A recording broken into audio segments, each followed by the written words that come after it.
हिंदू धर्म में दीपावली 5 दिनों तक चलने वाला पर्व है, जिसकी शुरुआत धनतेरस से होती है। धनतेरस पर कई वस्तुओं की खरीदारी की जाती है, मसलन बर्तन, सोना, चांदी, वाहन, भूमि, मकान। लेकिन इन सब के अलावा एक विशेष वस्तु है, झाड़ू, जो कि धनतेरस के दिन खरीदना आवश्यक माना जाता है। देखा जाए तो ये एक अनोखी परंपरा ही है, जो प्राचीन काल से ही चलती आ रही है।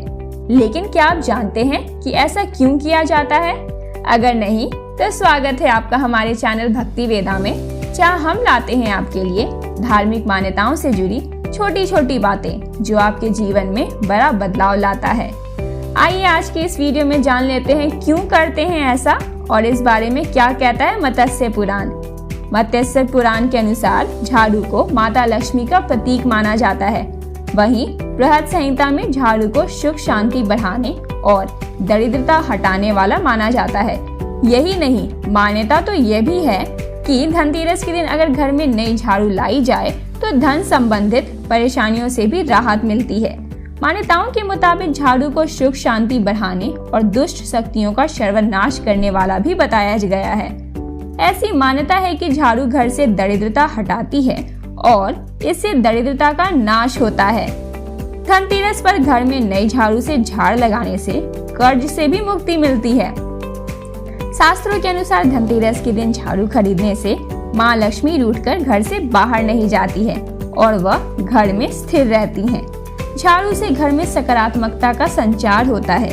यही वजह है कि हर घर में सफाई के तौर पर सबसे पहले झाड़ू लगाया जाता है। धनतेरस पर झाड़ू खरीदते समय आपको इन बातों का विशेष रूप से ध्यान रखना चाहिए। धनतेरस के दिन जब भी झाड़ू खरीदें तो उसकी संख्या का विशेष ख्याल रखें।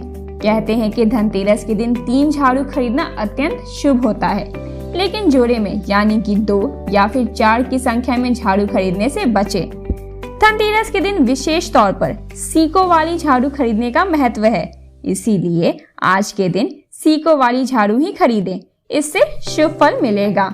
अगर आपको घर में फूल झाड़ू की जरूरत है तो वो भी खरीद सकते हैं, लेकिन ध्यान रहे इस दिन बांस की झाड़ू खरीदने से बचें। झाड़ू खरीदते समय ध्यान रखें कि झाड़ू घनी होनी चाहिए। कहते हैं झाड़ू जितनी घनी होगी घर में उतना ही प्यार और सुकून भरा माहौल रहेगा।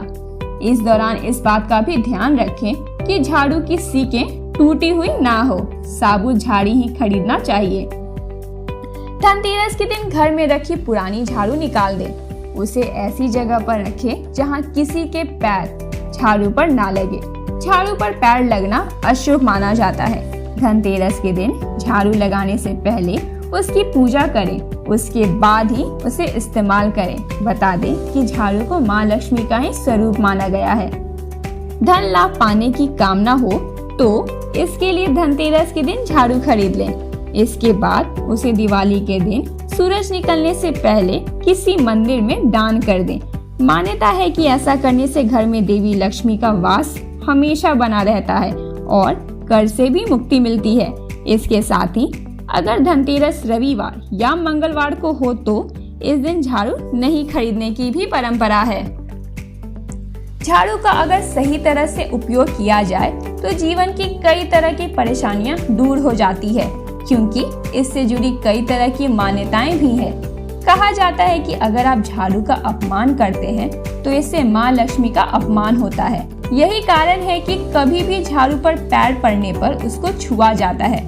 अब आइए जानते हैं झाड़ू से जुड़ी कुछ ऐसी ही धार्मिक मान्यताओं के बारे में, जिनको जानना बेहद खास है। कहते हैं कि झाड़ू में धन संपत्ति की देवी लक्ष्मी माँ का वास होता है। ऐसे में दिवाली के दिन अगर स्थायी लक्ष्मी का वास चाहिए तो मंदिर में शुभ मुहूर्त में झाड़ू दान करनी चाहिए। इतना ही नहीं, अगर आप नए घर में गृह प्रवेश कर रहे हो तो घर में झाड़ू लेकर ही प्रवेश करना चाहिए। कहा जाता है कि झाड़ू को किसी खुले स्थान पर खुला रखना अपशगुन माना जाता है।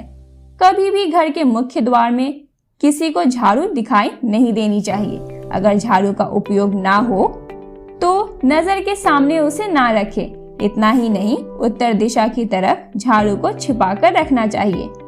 झाड़ू को कभी भी पूजा घर, भंडार घर और बेडरूम में नहीं रखनी चाहिए।